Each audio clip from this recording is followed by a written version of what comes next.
সকল উচ্চ মাধ্যমিক পরীক্ষার্থীদের জন্য আজকের এই বিশেষ ভিডিও। টেস্ট পরীক্ষার ঠিক আগের মুহূর্তে রাষ্ট্রবিজ্ঞান বিষয়ে একটি চূড়ান্ত গুরুত্বপূর্ণ নমুনা প্রশ্নপত্র ও তার উত্তর নিয়ে হাজির হয়েছি। এই প্রশ্নপত্রে থাকা প্রতিটি বড় প্রশ্ন উচ্চ মাধ্যমিক টেস্ট ও ফাইনালের জন্য ভীষণই গুরুত্বপূর্ণ। কাজেই টেস্ট পরীক্ষার ঠিক আগে অবশ্যই তোমরা সাজেশন হিসাবে এই প্রশ্নপত্রে থাকা প্রতিটি বড় প্রশ্ন খুব ভালো করে দেখে যাও। আশা করছি তোমরা এখান থেকেই পরীক্ষাতে অবশ্যই প্রশ্ন কমন পাবে এবং প্রশ্নগুলো সম্বন্ধে তোমরা যদি বিস্তারিত জানতে চাও অবশ্যই তোমাদের গৃহ শিক্ষক বা তোমাদের স্কুলের টিচার বা টিউশন টিচারের সঙ্গে অবশ্যই যোগাযোগ করো, ওনাদেরকে প্রশ্নগুলো দেখাও, ওনারাই জানিয়ে দেবেন এই প্রশ্নগুলো কতটা ইম্পর্টেন্ট। তো চলো বেশি না দেরি করে প্রশ্নপত্রটি দেখে নেওয়া যাক। তার আগে করব ছোট্ট একটি রিকোয়েস্ট, যদি আমাদের এই চ্যানেলে নতুন হয়ে থাকো অবশ্যই চ্যানেলটিকে এখনই সাবস্ক্রাইব করে রাখো। প্রশ্নপত্রে একের দাগে বলা হচ্ছে বিকল্প উত্তরগুলির মধ্যে থেকে সঠিক উত্তরটি বেছে নাও। এখানে একের দাগে সমস্তটাই এমসিকিউ টাইপ প্রশ্ন রয়েছে, 24টি এমসিকিউ টাইপ প্রশ্ন রয়েছে, প্রতিটি প্রশ্নের মান 1 করে, টোটাল 24 নম্বর এখানে রয়েছে। প্রথম প্রশ্ন, ঠান্ডা লড়াই শব্দটি প্রথম ব্যবহার করেন? উত্তর হবে বার্নার্ড বারুচ। এরপরের প্রশ্ন, পঞ্চশীল চুক্তি স্বাক্ষরিত হয়? উত্তর হবে 1954 সালে। নেক্সট 1.3 দাগের প্রশ্ন, মার্শাল পরিকল্পনা কার্যকারী হয়? উত্তর হবে 1947 খ্রিস্টাব্দে। এরপর 1.4 দাগের প্রশ্ন, ভারতের পররাষ্ট্রনীতির জনক? উত্তর হবে নেহেরু। 1.5 দাগের প্রশ্ন, সার্ক এর বর্তমান সদস্য সংখ্যা হলো? উত্তর হবে 8। নেক্সট 1.6 দাগের প্রশ্ন, জোট নিরপেক্ষ আন্দোলনের একটি অপরিহার্য নীতি হলো? উত্তর হবে হস্তক্ষেপ না করা। এরপর 1.7 দাগের প্রশ্ন, নিরাপত্তা পরিষদের অস্থায়ী সদস্যদের কার্যকাল? উত্তর হবে 2 বছর। 1.8 দাগের প্রশ্ন, শান্তির জন্য ঐক্য প্রস্তাব সাধারণ সভায় গৃহীত হয়? উত্তর হবে 1950 খ্রিস্টাব্দে। এরপর 1.9 দাগের প্রশ্ন, কূটনৈতিক বিশ্বের আয়না বলে পরিচিত? উত্তর হবে সাধারণ সভা। 1.10 দাগের প্রশ্ন, আন্তর্জাতিক অর্থ ভাণ্ডারের প্রধান কার্যালয়? উত্তর হবে ওয়াশিংটনে। এরপর 1.11 দাগের প্রশ্ন, ভারতের রাষ্ট্রপতিকে অপসারিত করা হয়? উত্তর হবে ইমপিচমেন্ট পদ্ধতিতে। 1.12 দাগের প্রশ্ন, প্রধানমন্ত্রী হওয়ার ন্যূনতম বয়স কত? উত্তর হবে 25 বছর। 1.13 দাগের প্রশ্ন, পৃথিবীর শক্তিশালী উচ্চ কক্ষ হলো? উত্তর হবে সিনেট। এরপর 1.14 দাগের প্রশ্ন, লোক আদালত প্রথম গঠিত হয়েছিল? উত্তর হবে জুনাগড়ে, যেটা গুজরাটে অবস্থিত। নেক্সট 1.15 দাগের প্রশ্ন, সুপ্রিম কোর্টের বিচারপতিদের অবসর গ্রহণের বয়স হলো? উত্তর হবে 65 বছর। 1.16 দাগের প্রশ্ন, স্পিরিট অব দ্য লস গ্রন্থের রচয়িতা হলেন? উত্তর হবে মন্তেস্কু। 1.17 দাগের প্রশ্ন, বহু পরিচালক বিশিষ্ট শাসন ব্যবস্থার উদাহরণ হলো? উত্তর হবে সুইজারল্যান্ড। নেক্সট 1.18 দাগের প্রশ্ন, রাজ্যপালকে সোনার খাঁচার বন্দি পাখি বলেছেন? উত্তর হবে সরোজিনী নাইডু। এরপর 1.19 দাগের প্রশ্ন, অর্থ বিল উত্থাপিত হয়? উত্তর হবে লোকসভায়। এরপর 1.20 দাগের প্রশ্ন, ভারতের সুপ্রিম কোর্ট পৃথিবীর যে কোনো সুপ্রিম কোর্ট অপেক্ষা শক্তিশালী বলেছেন? উত্তর হবে AK আয়ার। নেক্সট 1.21 দাগের প্রশ্ন, পঞ্চায়েত সমিতির প্রশাসনিক প্রধান হলেন? উত্তর হবে BDO। 1.22 দাগের প্রশ্ন, প্রতিটি গ্রাম পঞ্চায়েত গঠিত হয়? উত্তর হবে 5 থেকে 30 জন সদস্য নিয়ে। 1.23 দাগের প্রশ্ন, কর্পোরেশনের আমলাতান্ত্রিক প্রধান হলেন? উত্তর হবে কমিশনার।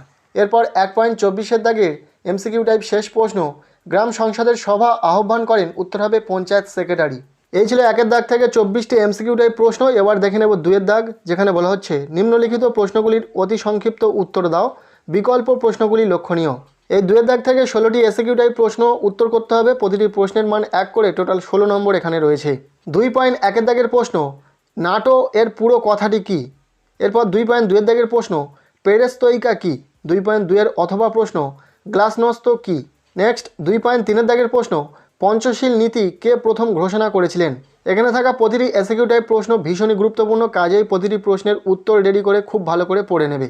নেক্সট 2.4 দাগের প্রশ্ন, সাপটা এর পুরো কথাটি কি? 2.5 দাগের প্রশ্ন, সার্কের প্রথম শীর্ষ সম্মেলন কোথায় অনুষ্ঠিত হয়? 2.5 অথবা প্রশ্ন, CTBT কি? 2.6 দাগের প্রশ্ন, পঞ্চশীলের যে কোনো 2টি নীতি উল্লেখ করো। 2.7 দাগের প্রশ্ন, সম্মিলিত জাতিপুঞ্জের পূর্বসরী প্রতিষ্ঠানটির নাম কি? 2.8 দাগের প্রশ্ন, জাতিপুঞ্জের মহাসচিব কিভাবে নিযুক্ত হন? এরপর 2.8 অথবা দাগের প্রশ্ন, জাতিপুঞ্জের যৌথ নিরাপত্তা কি? 2.9 দাগের প্রশ্ন, নিরাপত্তা পরিষদের স্থায়ী সদস্যদের ভেটো প্রদান ক্ষমতার অর্থ কী? নেক্সট 2.10 দাগের প্রশ্ন, নিরাপত্তা পরিষদে কোন কোন দেশ ভেটো প্রয়োগ করতে পারে? 2.11 দাগের প্রশ্ন, বিচার বিভাগীয় সক্রিয়তা বলতে কী বোঝো? 2.12 দাগের প্রশ্ন, আমলাতন্ত্র কাকে বলে? নেক্সট 2.13 দাগের প্রশ্ন, ভারতের প্রথম উপরাষ্ট্রপতি কে ছিলেন? 2.14 দাগের প্রশ্ন, একজন হাইকোর্টের বিচারপতির অবসরের বয়স কত? নেক্সট 2.15 দাগের প্রশ্ন, স্বায়ত্ত শাসনের মূল লক্ষ্য কী? 2.15 অথবা প্রশ্ন, গ্রামসভা কাদের নিয়ে গঠিত হয়? এরপরেই রয়েছে 2.16 দাগে এসএকিউ টাইপ শেষ প্রশ্ন, পঞ্চায়েত ব্যবস্থায় মহিলাদের জন্য কত আসন সংরক্ষিত থাকে? এই ছিল 2 দাগ থেকে 16টি এসএকিউ টাইপ প্রশ্ন। এবার আমরা দেখে নেব 3 দাগ, যেখানে বলা হচ্ছে নিম্নলিখিত প্রশ্নগুলির উত্তর দাও, বিকল্প প্রশ্নগুলি লক্ষণীয়। এই 3 দাগে 8 মার্কের প্রশ্ন রয়েছে, যেখানে 5টি প্রশ্নের উত্তর করতে হবে। সবকটি প্রশ্নের অথবা প্রশ্ন না পেলেও কয়েকটি প্রশ্নের তোমরা অথবা প্রশ্ন অবশ্যই পাবে। তবে এই প্রশ্নপত্রে তোমাদের সাজেশন হিসাবে প্রতিটি প্রশ্নের অথবা প্রশ্ন রয়েছে। খুব ভালো করে প্রশ্নগুলো দেখে নাও। 1 দাগের প্রশ্ন, আন্তর্জাতিক সম্পর্কের সংজ্ঞা দাও, আন্তর্জাতিক সম্পর্ক ও আন্তর্জাতিক রাজনীতির মধ্যে পার্থক্য লেখো। ভীষণই গুরুত্বপূর্ণ একটি প্রশ্ন। এরপরে 1 অথবা দাগে যে প্রশ্নটি রয়েছে, বিশ্বায়ন কাকে বলে? বিশ্বায়নের বিভিন্ন রূপ সম্পর্কে আলোচনা করো। এরপর 2 দাগের প্রশ্ন, কার্ল মার্কসের ঐতিহাসিক বস্তুবাদ তত্ত্বটি আলোচনা করো।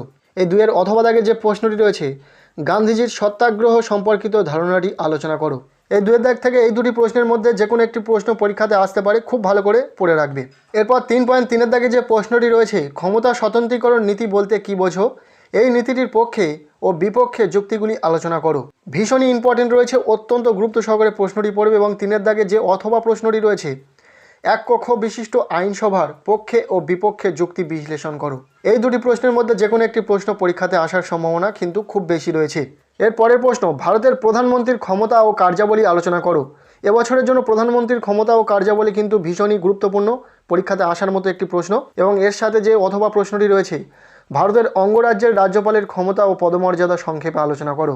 এই দুটি প্রশ্ন খুব ভালো করে পড়ে রাখো, এখান থেকেও একটি প্রশ্ন আসার সম্ভাবনা খুব বেশি রয়েছে। অবশ্যই তোমাদের টেস্ট পরীক্ষাতে তোমরা মিলিয়ে নেবে এই প্রশ্নগুলো আসছে কিনা, তাহলেই তোমরা বুঝতে পারবে যে এই প্রশ্নগুলো কতটা ইম্পর্টেন্ট। এরপর 3.5 দাগের প্রশ্ন, হাইকোর্টের গঠন ও কার্যাবলী সম্পর্কে আলোচনা করো।